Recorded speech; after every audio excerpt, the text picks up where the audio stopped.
Hello, guys, welcome once more to Hollywood Recapped.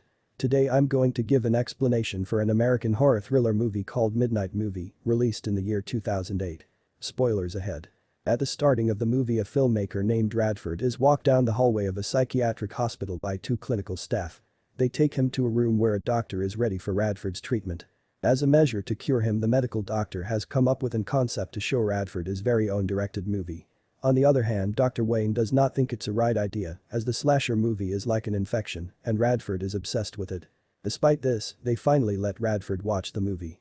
Later, Radford watches his film in deep concentration. While watching the movie, he behaves like a psychopath and pretends to be a character inside the film. Acting surprisingly, he bites the flesh from his left wrist and with the spilling blood writes something on the floor. Some time later, the doctor goes to take a look at on Radford, but to his shock he sees blood all over the floor. All at once, Radford attacks him from behind and kills him. Soon Dr. Wayne comes back to the hospital but is taken aback by the horrific tragedy. In the meantime, Radford escapes from the hospital. 5 years later, inside a movie theater, a staff girl named Bridget places on a poster of Radford's film, named The Dark Beneath, implying that it is being played soon. Later, another staff member, Kenny, complains to Bridget that the theater hasn't been earning nicely because of the boring movies. Just after the duo finishes speaking, a gangster couple arrives at the theater and buys tickets. Afterwards, Bridget's little brother Timmy also arrives to watch the movie. However, Bridget sends him back, citing that kids under 18 should not be watching horror movies. Just after Timmy steps out of the theater, Bridget's boyfriend Josh arrives and asks her to watch the film with him. Bridget refuses at first, however after a lot of convincing eventually agrees. Inside the cinema hall, they take seats right next to the gangster couple. As the two begin making out, Josh's buddies arrive and interrupt them. One of Josh's friends reveals that the film is 40 years old. She continues by saying that people used to murder each other, in actuality as in the film. Outside, Detective Barons has also come to watch the movie. He is there to find clues about the missing Radford. After a while, Kenny starts the projector and the movie begins. The film opens up with a scene with some friends driving to New York in a minivan. When the tire unexpectedly goes flat, the boy from amongst the group heads to a nearby residence to ask for help. After reaching the residence, the boy finds a deceased animal outdoor and gets worried. He then rings the doorbell and a woman takes him inside. While the movie moves on, another detective joins Barons and they discuss about Radford and his movies. Back in the film, the boy sees a strange man sharpening his metal weapon. The man puts on a weird skull mask and abruptly murders the boy and drags him to a dark room. In the lobby of the theater, the lady staff finds out that the counter has run out of drinks and as a result asks Kenny to get them from the storeroom. Meanwhile, Bridget decides to head out as she feels uncomfortable watching the gruesome movie. On the other hand, Josh rapidly pacifies her and convinces her to go back inside. After a while, Kenny, who has gone to the storeroom to get the drinks, is shown in the movie. Just then, Kenny hears a bizarre voice and begins running out of fear. To his misfortune, the masked killer comes in front of him and kills him brutally with his weapon. Regardless of this, everybody enjoys the film as they think it is part of it. They continue to enjoy the film while one of Josh's pals goes to the toilet. The same scene is displayed on the screen and just like last time, the boy is cruelly murdered by the masked killer. The woman's staff hears the screams from inside the men's toilet and goes to investigate. There she sees the blood all over the floor and rushes outdoor in fear. In the meantime, the lobby of the same movie theater is shown on the screen and the killer follows the woman's staff to the counter. Witnessing this, everybody ultimately realize what's happening. So they rapidly run outside to check out the counter only to find it empty. They then head to the same toilet and discover blood splattered everywhere. Panicked, they try to run outdoor, but the doors are locked and the mobile networks are jammed. As they search the theater, Detective Barons finds Bridget's little brother Timmy hiding underneath one of the seats. Bridget scolds the child for not obeying orders to stay at home. Later, they all find that the vicinity has been totally sealed and that everybody is trapped inside. Sensing their inevitable doom, everybody becomes scared while the others are losing their senses. Because of fear, Detective Barons takes his stance to pacify everybody and requests them to remain together. He says that they'd stay safer if they're united. In the meantime, he recites the story of Ted Radford, starting from the psychiatric ward up to the massacre. He additionally informs them that Radford became a serial killer after he became obsessed with his own film. While everybody is busy with the conversation, Timmy sneaks into the theater. Inside, the masked killer notices Timmy, however does not kill him. Instead, he throws the little child in front of everyone. In no time, he then takes one of the detectives hostage and slashes his throat. Enraged, Baron begins to shoot at the killer, which makes him fall inside the theater. On the screen, he can be viewed dragging the deceased detective's corpse. As the killer gets away for a while, everyone rushes to the window to get outside. However, the window pane drops shut, crushing the hand of Josh's friend. Listening to the screams, the killer follows them to the room and begins closing in. Barons shoots him multiple times, but the killer is not affected by his bullets. When Barons runs out of bullets, the killer takes benefit and brutally kills him and the stuck lady in one strike. On the screen, the killer is drashing Josh's girlfriend to his house. It is also revealed that the woman from the start of the film is in fact the killer's mother, who also happens to be a psychopath.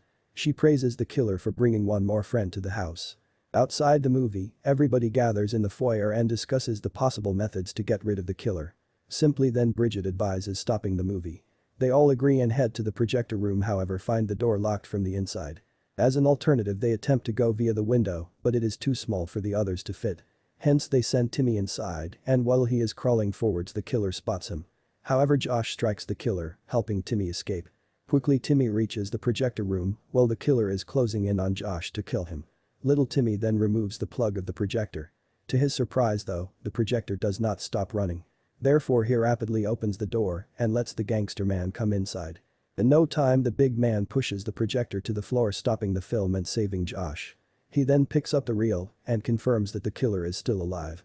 As they all breathe a sigh of relief, the projector mysteriously begins running again. The killer is also returned and this time he kills the big gangster. The remaining people escape. Inside the theater, on the screen the killer and his mom disclose that they can feel fear inside people and assault those who are afraid. In the meantime, the killer murders another friend of Bridget's and drags her back to his house. Watching all of their friends perish one after another. Everybody gets sad. Because of this, one of Josh's friends decides to get away on his own. Elsewhere, the killer finds Timmy alone and begins chasing him, and while doing so he comes across Josh's friend. He then brutally eliminates him by means of electrocuting him. Surprisingly, the killer is left unharmed by the current. In the next scene, an enraged Josh sets out to terminate the killer. However, as soon as he goes to strike him with the bat, the killer disappears and Josh returns back to his room. To his fear, the killer has already got inside the room and taken Bridget hostage. While Josh is attempting to speak with Bridget, the killer throws his weapon at Josh's face and punctures his eye. Seeing this, Bridget freaks out and quickly runs to some other room and locks herself inside.